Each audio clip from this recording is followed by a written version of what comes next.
इस संसार में सबसे बड़ा हत्यारा कौन है? आइए जानते हैं। अपरिपक्व लोग सोचते कि ज्ञान और कर्म अलग अलग हैं, लेकिन बुद्धिमान उन्हें एक ही मानते हैं।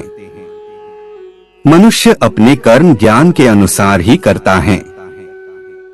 मृत्यु के समय आत्मा केवल देह को त्यागती है, अपना अस्तित्व नहीं।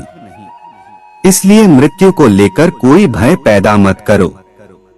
गीता का सार यह है कि प्रत्येक प्राणी में विराजित ईश्वर को देखो और उसके अनुसार अपने कर्म करो। गीता कोई आज्ञा की पुस्तक नहीं है, बल्कि विकल्पों की पुस्तक है। जब मनुष्य सांसारिक विषयों के बारे में सोचता है तो आसक्ति आ जाती है। आसक्ति से इच्छा उत्पन्न होती है, इच्छा से वासना उत्पन्न होती है, वासना से क्रोध के बादल उमड़ पड़ते हैं। इसलिए ध्यान को सांसारिक विषयों से हटाकर कृष्ण में लगाओ। एक बुद्धिमान और मूर्ख के बीच केवल सोच का फर्क होता है। जिसका कर्म सात्विक है, उसका निर्णय बेहतर होगा और वह मनुष्य परिणाम को लेकर भावनाओं में नहीं उलझता है। केवल इच्छाओं को वश में करने से काम नहीं चलेगा, स्वामित्व और अहंकार को भी वश में करना होगा। सात्विक व्यक्ति ऊर्जा से भरा होता है। उसका मन शांत, साधन संपन्न, दयालु और निस्वार्थ और जागरूक होता है। जो बिना मेहनत के बहुत कुछ हासिल कर लेता है, एक समय वह सबसे बड़ा पंगु बन जाता है। मनुष्य भाग्य को अपने हाथ में ले सकता है। वह अपने कर्म के प्रति जिम्मेदार है। अगर किसी तरह वह अपने कर्मों का नियंत्रण करना सीख जाए तो भाग्य उसके नियंत्रण में आ सकता है। कृष्ण की छवि अनिवार्य रूप से सभी मानव जाति में पाई जाती है।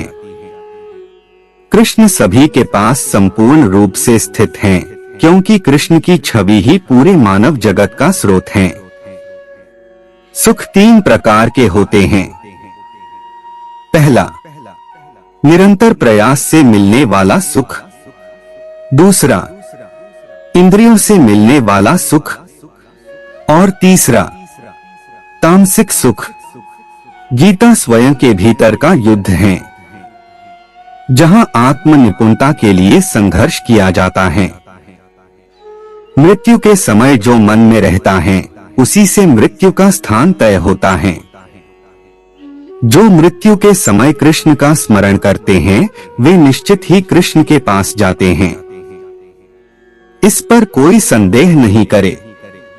मेरा अंश सभी में समान रूप से विद्यमान है, इसलिए सभी एक ही हैं।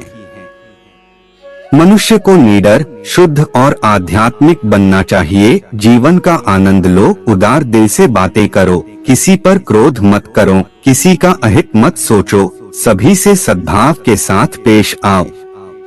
कर्म का नियम कहता है कि प्रत्येक घटना का एक कारण और प्रभाव होता है।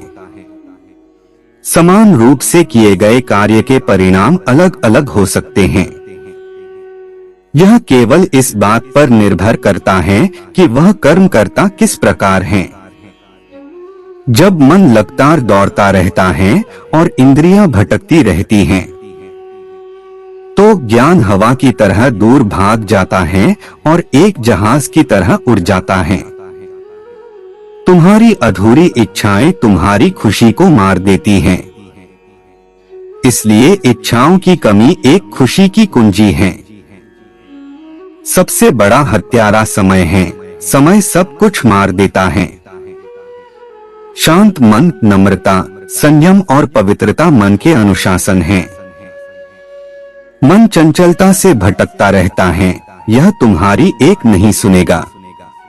हर बार जब मन गलत व्यवहार करता है तो मन को अपनी बुद्धि से मध्य स्थिति में लेकर आ।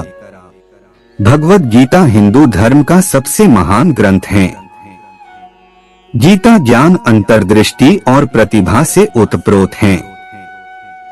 वह काम जिसकी शुरुआत किसी अच्छे उद्देश्य के लिए की गई हो, उसका अंत कभी बुरा नहीं होता है। इंद्रियां शरीर से ऊंची हैं, मन इंद्रियों से ऊंचा है, बुद्धि मन से भी ऊपर है और बुद्धि के ऊपर आत्मा है जो कि सर्वोच्च है। जो मनुष्य आत्मा को जान लेता है वह सब कुछ जान लेता है।